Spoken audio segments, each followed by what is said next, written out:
પોતાની માંગણીઓના સમર્થનમાં સમગ્ર દેશના બેંકના કર્મચારીઓ દ્વારા આંદોલન ચલાવવામાં આવી રહ્યું છે અને દેખાવો યોજાઈ રહ્યા છે। ભુજ ખાતે કચ્છની લીડ બેંક દેના બેંકની ક્ષેત્રીય કચેરી સામે કચ્છ જિલ્લાની બેંકના કર્મચારીઓ એકત્રિત થયા હતા અને પોતાની માંગણીના સમર્થનમાં સૂત્રોચ્ચાર કર્યા હતા। ગુજરાત બેંક વર્કર્સ યુનિયનના જોઈન્ટ સેક્રેટરી અશોક ભટ્ટની આગેવાની હેઠળ કચ્છ જિલ્લાની બેંકોના કર્મચારીઓએ દેખાવો યોજ્યા હતા અને પગાર સુધારણા સહિતની પોતાની માંગણી દોહરાવી હતી। સમગ્ર દેશના બેંક કર્મચારીઓના બનેલા સંગઠનના આદેશ અનુસાર આ કાર્યક્રમ યોજાયો હતો, જેમાં મોટી સંખ્યામાં બેંક કર્મચારીઓ જોડાયા હતા।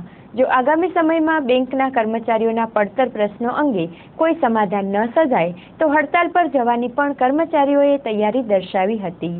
આ અંગે ગુજરાત બેંક વર્કર્સ યુનિયનના જોઈન્ટ સેક્રેટરી અશોક ભટ્ટે ચંચળ ન્યૂઝ સાથે વાત કરી હતી।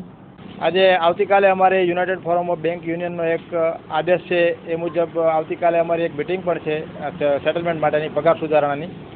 પરંતુ આજે એક ઓલ ઇન્ડિયા ડે ઉજવવાનું નક્કી કરેલું હતું અને જે સરકાર અને સંચાલકો, બેંકના સંચાલકો એનપીએની રિકવરી નથી કરતા એના માટે સ્પેશિયલી આજે અમે એનપીએ સ્પેશિયલ ડે કરીને આજે અમે ઉજવવાનું નક્કી કર્યું છે અને જે સરકાર સામે અમારો વિરોધ છે એ પ્રદર્શિત થવા માટે અત્યારે અમે 5:30 થી 6 સૂત્રોચ્ચારો અને સરકાર સામે વિરોધ વ્યક્ત કરવા એકત્રિત થવાના છીએ। નેશનલાઇઝ બેંક જે all India bank employees association છે ભારત સરકારનું અને ગુજરાત બેંક વર્કર્સ યુનિયન સાથે જે જોડાયેલા છે એ સમગ્ર 19 નેશનલાઇઝ બેંકના કર્મચારીઓ જે કારકુન સંવર્ગના છે સ્પેશિયલી એ લોકો બધા આજે અત્રે એકત્ર થવાના છે।